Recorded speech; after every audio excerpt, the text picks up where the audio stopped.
Once upon a time, there was a man who played speed duels. This man did not want to play meta. This man simply wanted the spice. Hey Legacy community, it's Terra Master, and today I'm going to show you the deck profile as promised for Show Me the Spice Episode 1, that Jurrac monster stealing deck. And this is the first time I've ever done a physical card deck profile on the channel, so any feedback you have, let me know. As always, the link to join our Discord, to join all kinds of Yu-Gi-Oh! Old TCG formats, speed duel gimmick format, all the tournaments that we host at Yu-Gi-Oh! Legacy will be in the description below. And let's get right into the deck profile. So as you can see, and as you saw in the duel, the skill that I start out with is Bakura skill. It is Inner Conflict.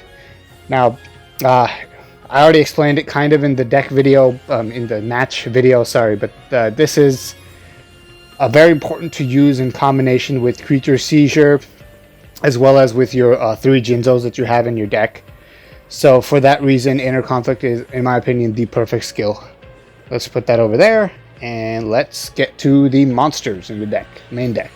Here we go, we have Jinzo up first. Now I want you to do me a favor here and act like this is a 3 Jinzos. I only unfortunately have 1 copy of a Jinzo card, and part of that is because this isn't even a speed duel Jinzo, because I don't live in Europe, so I don't have easy access to one, and I'm just waiting for the Battle City box, and then I will have all 3 copies of Jinzo when it comes out in that. And until then, I'm just using this one as a proxy to show off the deck. But this is the only TCG Jinzo I have as well. So 3 Jinzos, 3x Jinzo. I'm going to emphasize that so you know it's supposed to be 3.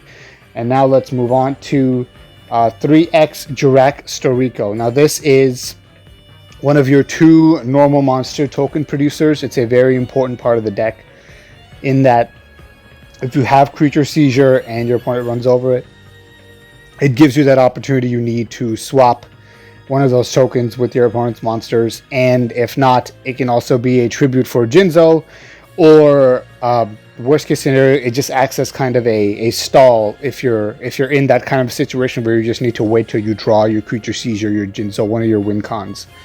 So Jurrac Storico is a very important part of the deck. Let's put that over there. And the next monster is a 3x Sphere Kuribo. Now these are actually the final 3 monsters, and it's not even really a monster, because Sphere Kuribo, as you know, you'll probably never really either summon or set onto the field. It's just there for protection, because the deck is still vulnerable to Moth, and then Inner Conflict, your opponent using Inner Conflict on you into tribute summoning a big monster. Especially in Jinzo, because the deck does have some trap cards. So Sphere Kuribo, very important to stall, to get your strategies, your Creature Seizure, and your other win cons off. And now my second and only other proxy is, I'm going to ask you to think of that these 2 Stray Lambs are 3 as we move on to spell cards. I only have 2 Stray Lambs because it's exclusive to a starter deck, and I never really ordered a single of the 3rd copy. Because before I came up with this deck, I didn't think there was ever going to be a need for a 3rd Stray Lambs. But now, the next time I order singles, I might just throw it into the order. But for now, I only have 2 copies. But just think of it as there being a 3rd copy of Stray Lambs here, because it's a very important card for the deck. It gives you 2 tokens right away, so that if you want, you can Creature Seizure immediately, or you can wait a turn and then you switch the token to attack mode and then do the swap. Alright, let's move on here to the next spell card in the deck, and that is the key card, in my opinion, which is 3 copies of Creature Seizure. Now this is what makes the deck so afraid. So my opponent's so afraid to play against the deck, I should say, is as you saw in the match replay, Cursive, who was very afraid a lot of times to leave tokens on my field for fear that I would have Creature Seizure and be able to take one of his monsters, and then in combination with our skill Inner Conflict, you can actually manipulate which monster you take with Creature Seizure. And let's go on to our next spell card, which is 1 single copy of Supply Squad.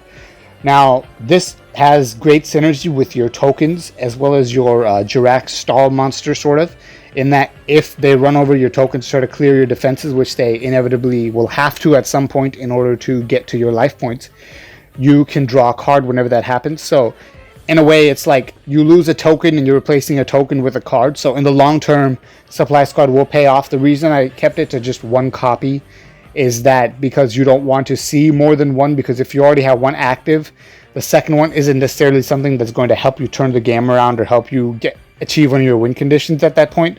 So one copy of Supply Squad is enough, and also you definitely don't want to see more than one copy very early on.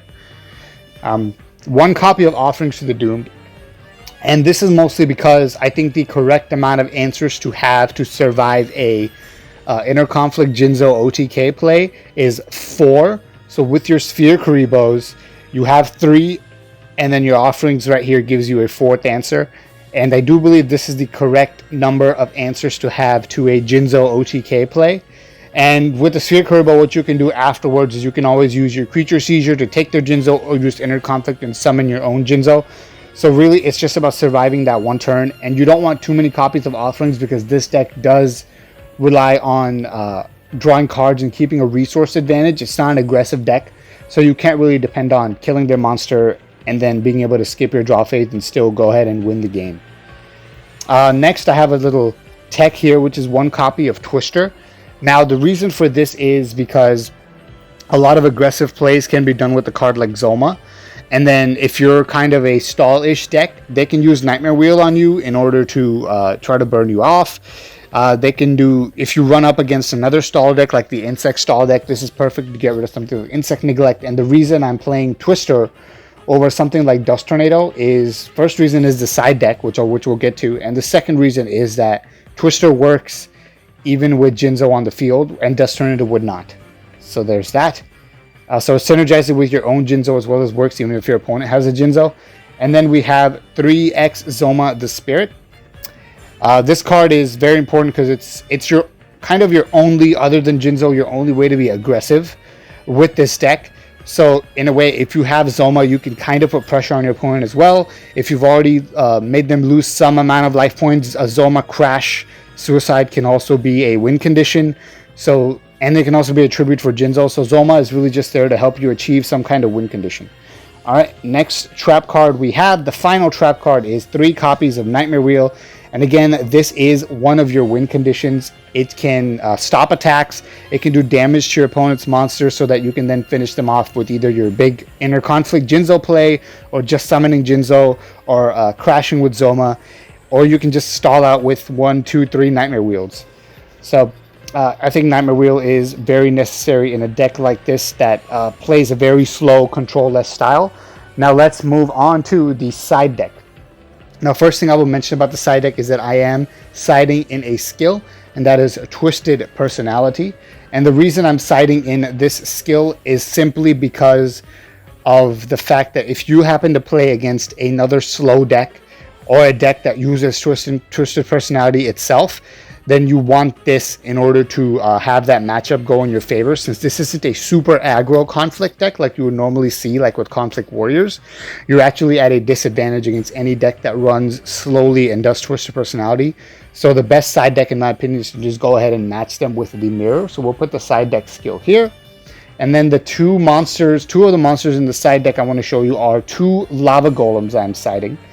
And the reason for this side is that if you are going to side into Twisted Personality and your opponent is playing a slow deck as well, they likely won't expect Lava Golem after not seeing it in the first game or the first 2 games. So siding this in can give you a big advantage because burn decks usually struggle against something like a Lava Golem, and stall decks do as well. So if they don't see it coming, they may not play around it as hard, or with your Jinzo you can put them in a position where they can't play around it really. So this is very good in the side deck. Another thing in the side deck is I'm going to show a monster and a trap together here, which is Mask of Darkness and Jar of Avarice. Now this is purely for another stall-ish matchup that you'll run into, is that something like Relinquished, if they try to stall you out, this can win you the game because it gives you, if you can flip your Mask of Darkness, then activate your Jar of Avarice and keep doing those 2 things, it gives you an infinite loop where you will never lose by deck out.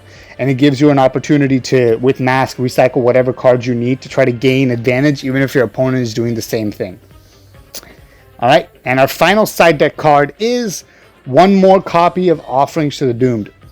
Now let me explain, because I said earlier that 4 answer is the appropriate thing to Jinzo, and that's only if you don't know for sure whether you'll be playing a conflict Jinzo deck. But if you do know that that's what your opponent is playing, and you did get OTK'd fast, a second offerings, in my opinion, doesn't hurt.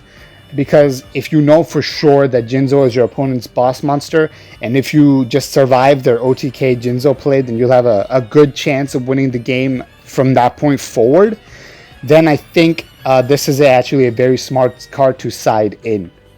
Alright, well, that's the deck profile, but real quickly, extra deck. This deck has no way to access the extra deck, so this is purely for fun and for, I guess, intimidation or bluffing, but I went ahead and put in 3 copies of Thousand Eyes Restrict in the extra deck here. 1 copy of Ryu Senshi, 1 copy of Alligator Sword Dragon, and 1 copy of a card which I seem to have dropped somewhere. It's 1 copy of Meteor B Dragon. So long story short, I don't have access to something like Arcana Knight, Joker, Blue Eyes Ultimate Dragon, but the extra deck doesn't really matter. So I just threw in whatever extra deck monsters I have access to. And yeah, that's about it.